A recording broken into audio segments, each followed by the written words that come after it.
My wife and her lover stole $250, $0 from our joint account, then faked a miscarriage to cover their tracks, only to find out they hid a deed to our house worth over $600, $0, and I just found out she's been planning to sue me for half the estate after I caught her cheating.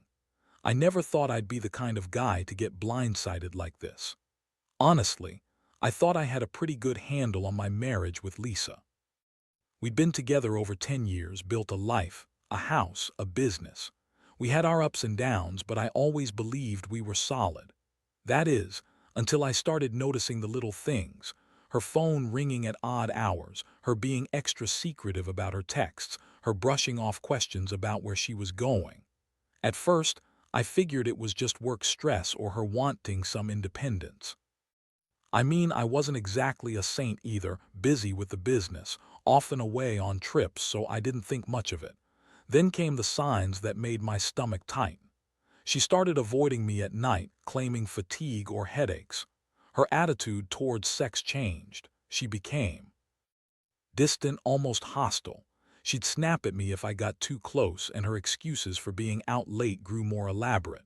She'd say she was meeting friends, then would come home smelling like perfume I didn't recognize, or with her hair slightly different like she'd been out with someone else. I brushed it off at first, convincing myself I was paranoid or overthinking. But deep down, I knew something was off. One night, I decided to check her phone. I know, people say that's invasive, but I was desperate. I caught her texting someone late at night, a guy named Mike. The texts were flirty, borderline inappropriate, talking about meeting up, finally seeing each other in person, and all that bullshit. My heart sank. I confronted her the next morning, and she lied right to my face. Said she was just talking to a friend, a coworker, but her eyes gave her away. She was nervous, guilty even. That wasn't the first time I saw signs she was hiding something. Then I found her secret stash of messages, pictures, and even a hotel booking confirmation. She'd been sneaking around for months. I felt like I'd been hit by a truck. The betrayal cut so deep I could barely breathe. All those years, all the trust I'd given her, evaporated in an instant. I was furious but also shattered. How could she do this? And what about everything we built together? Did she even care? It felt like my entire world was crumbling and I had no idea what to do next. After I found out about her affair, everything changed. I couldn't sleep, couldn't focus. The house felt too quiet, like the walls were mocking me. I kept replaying everything, her lies, her sneaking around, the way her face would tense up whenever I asked where she'd been. I was furious, but underneath that I was hurt. Deep down, I felt betrayed, not just as her husband, but as a man who thought he knew his wife. How could she do this? After everything we went through, after all the promises she made. The worst part was realizing how much she'd been lying, not just about the affair, but about our money. Turns out, she and her lover, Mike, had managed to steal $250, $0 from our joint account. I didn't even suspect it until I noticed the bank statements. It was gone in chunks over several months. I kept asking myself how she managed to pull that off without me noticing, how she lied so convincingly, how she kept up the act. It was like living with a stranger, someone I barely recognized. When I confronted her again, she spun her usual stories, said she was stressed, that Mike was just a friend, that I was overreacting. But the more she lied, the more I saw through her. I started digging into our finances, and that's when I discovered the worst. She and Mike had faked a miscarriage. I found pregnancy test receipts, hospital bills, all fake. They staged it to cover their tracks, to make me believe she'd lost the baby, to manipulate my emotions. I couldn't believe how far she'd go, using our supposed tragedy to buy her more time, more lies. But that wasn't even the worst part. I later found out that she had hidden a deed to our house worth over $600, $0. She'd somehow managed to register it in her name alone, planning to keep everything for herself, even as she was sleeping with her lover behind my back. And now, she's planning to sue me for half the estate, claiming I don't deserve what's mine. That was the ultimate betrayal. She was not only cheating on me, but trying to steal everything I worked for. I was standing there, stunned, realizing I'd been played. All those years of trust, shattered in an instant. I felt numb, a mix of rage and heartbreak, wondering how the woman I loved could do this to me. I started to see everything in a new light. How she manipulated the situation, how she lied to my face, how she planned to take everything I had. It was like waking up from a nightmare I couldn't escape from. I knew I had to do something, but I wasn't sure what yet. All I knew was I wasn't going to let her get away with it. The more I uncovered, the clearer it became that Lisa wasn't just careless or unhappy. She was deliberate, manipulative, and utterly ruthless. I started piecing together the timeline, connecting the dots between the stolen money, the fake miscarriage, and the house deed. It was like I was watching a carefully planned heist unfold right in front of me. She'd been planning this for months, maybe longer. All the signs were there, hidden behind her bitchy attitude and her constant, "I'm just stressed" excuses. I remember sitting in my office, staring at the bank statements with that sinking feeling in my stomach. The money was gone, and I had no idea how she pulled it off without me noticing. She'd been funneling money into fake accounts, laundering it through her sister's name, and using some shell companies she set up. I had no idea she was capable of this level of deception. It was like she was a different person, someone I didn't know, someone I never wanted to meet. And then came the real shocker: she was planning to sue me for half the estate. After everything she'd done, she still wanted to take what was mine. I found out about her scheme through a lawyer she'd hired, claiming I was trying to cut her out, that I was a bad husband. The audacity. She was trying to turn the tables, make me look like the villain. But I knew the truth. I knew what she'd done, and I had proof. The deed to our house, the fake miscarriage, the stolen money, everything was documented. That's when I decided I had to fight back. I couldn't let her get away with this. I started gathering evidence, hearing my own lawyer, and planning my next moves. I knew I couldn't just walk away from this mess. I had to expose her, show everyone what she was really capable of. The betrayal wasn't just emotional. It was financial, legal, and personal.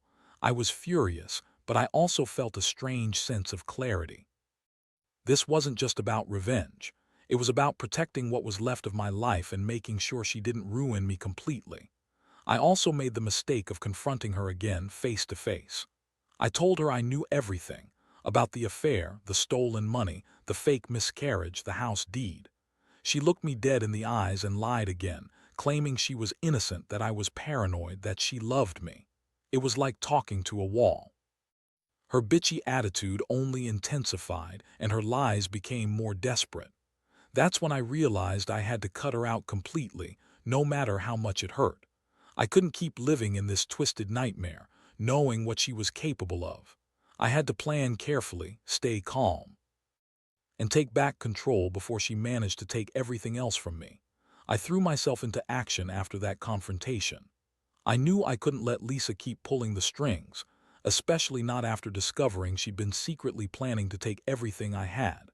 I hired a private investigator to dig into her financials and her activities. It was shocking what I found.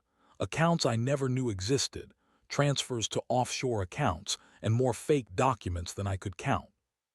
She'd really gone all out to cover her tracks. I started feeling like I was living in some kind of crime drama, except it was my life falling apart. Meanwhile, I kept my emotions in check publicly. Inside, I was boiling with anger and betrayal, but I knew I had to stay calm. If I let her see how devastated I was, she'd think she had the upper hand. I started documenting everything: texts, emails, bank statements, everything that proved her lies and her plans. I didn't trust her anymore, not even a little. She was so good at lying, so good at pretending she was innocent, but I saw through her now. One day, I caught her sneaking around the house with a stack of legal papers. She was trying to file a lawsuit against me, claiming I'd been abusive, claiming I tried to cheat her out of her rightful share. It was all bullshit. She was just trying to manipulate the situation to scare me into backing down. I recorded her on my phone, listening to her bitching about how I was a terrible husband, how I deserved nothing, and how she was planning to take everything I owned. Her bitchy attitude shined through every word. That was the moment I knew I had to fight fire with fire. I went to my lawyer with all the evidence I'd collected, and we started preparing for the legal battle. I also hired a forensic accountant to trace every dollar she'd stolen, every fake transaction, every lie she'd told. I wanted her to pay for what she'd done. I wasn't about to let her walk away with my house, my money, and my peace of mind. If she thought she could manipulate her way out of this, she was dead wrong. I also decided to confront her one last time before things got ugly. I sat her down and told her I knew about her plans, her lies, her betrayal. I told her I'd fight her in court, that she'd never get away with stealing from me or faking a miscarriage to cover her tracks. Her face twisted into a bitchy sneer, and she spat back that I was just jealous, that I was controlling. But I knew better. I saw her for what she truly was, a liar, a thief, and a user. That day, I finally understood that this marriage was over. The only thing left was to make sure she paid for her treachery. The legal process dragged on longer than I expected, but I was prepared. I had all the evidence, and I was determined to see this through. Every day, I felt the weight of betrayal pressing down harder, knowing that Lisa had been planning this all along, that she'd lied not just about the affair but about everything. The fake miscarriage, the stolen money, the house deed. She'd spun a web so tangled I wasn't sure how I was going to untangle it all. But I knew I had to stay strong, for my own sanity and for what was right. In the meantime, Lisa kept up her bitchy attitude, trying to gaslight me at every turn. She'd tell me I was overreacting, that I was paranoid, that I didn't understand her. She even had the nerve to act hurt, pretending she was the victim. The worst part was she still had the audacity to call me controlling and jealous, even after I'd caught her cheating, stealing, and lying. Every time she threw a tantrum or made a scene, I just clenched my fists and stayed silent. No point in arguing with a woman who was clearly trying to manipulate the situation. One day, she got even more aggressive, trying to threaten me with a lawsuit, claiming she'd take half the house, half the assets, and destroy me financially. That's when I decided to play hardball. I filed my own countersuit, demanding full ownership of the house, full restitution of the stolen money, and punitive damages for her lies and betrayal. I also had my lawyer send her a cease and desist letter, warning her to stop her manipulative tactics. I wasn't going down without a fight. If she thought she could lie her way out of this, she was dead wrong. As the court date approached, I felt a strange mix of relief and dread. I knew the truth was on my side, but I also knew Lisa was capable of anything. She'd lied so convincingly before, I had to be prepared for more surprises. I also realized that I was finally starting to see her for what she really was, a selfish, manipulative bitch who'd do anything for money and control. That realization hurt, but it also empowered me. I was ready to take her down, to reclaim my life, and to finally put this nightmare behind me. Looking back, I've learned a lot from all this. Betrayal cuts deep, and it changes your perspective on trust and honesty forever. But it's also made me stronger, more cautious, and more aware of the people I let into my life. I don't regret fighting back. I'd rather lose everything than let her get away with destroying me. I just wish I'd seen the signs earlier. If there's one thing I'd tell anyone reading this, watch the people closest to you. Because sometimes the biggest betrayals come from the people you trust the most. And when they do, you have to be ready to fight for what's yours. The court hearing finally arrived, and I was ready. Everything I had uncovered was laid out clearly: photos, bank statements, fake documents, everything. Lisa's lies had been exposed, and her manipulative tactics were on full display. I watched her try to maintain her bitchy, confident facade, but behind her eyes I saw the flicker of panic. She knew her game was over. The judge listened carefully to both sides, reviewing the evidence I presented, and I could see the shift in the courtroom as the truth came out. When the judge delivered the verdict, it was like a weight lifted from my shoulders. The house was awarded to me outright. She had no legal claim to it anymore. The stolen money was ordered to be returned with interest, and she was hit with punitive damages for her deceit and betrayal. The court also dismissed her attempts to sue me for half the estate. It was a hard-fought victory, but it was mine. I finally felt like I was reclaiming what was stolen from me, both literally and emotionally. The aftermath was a whirlwind. Lisa left the house in a fury, screaming about how I was ruining her life, but I didn't care anymore. I knew the truth, and I knew. I'd done everything I could to protect myself. The legal battles drained me, but they also set me free. I began the long process of healing, trying to piece my life back together after such a brutal betrayal. I sold the house she'd tried to claim and moved into a smaller place, far away from the toxic mess she left behind. Looking back, I realize how much I've grown from this nightmare. I learned to trust my instincts, to be more cautious with who I let into my life, and to never ignore the warning signs of betrayal. I also learned that revenge isn't just about getting even. It's about standing up for yourself and making sure justice is served. Lisa's bitchy, manipulative attitude didn't break me. It made me stronger. I'll never forget what she did, but I refuse to let it define me. Now I focus on rebuilding what's left, knowing that I survived something most people never could. The key is to keep moving forward, even when life throws everything it's got at you. Because in the end, the truth always comes out, and justice finds its way.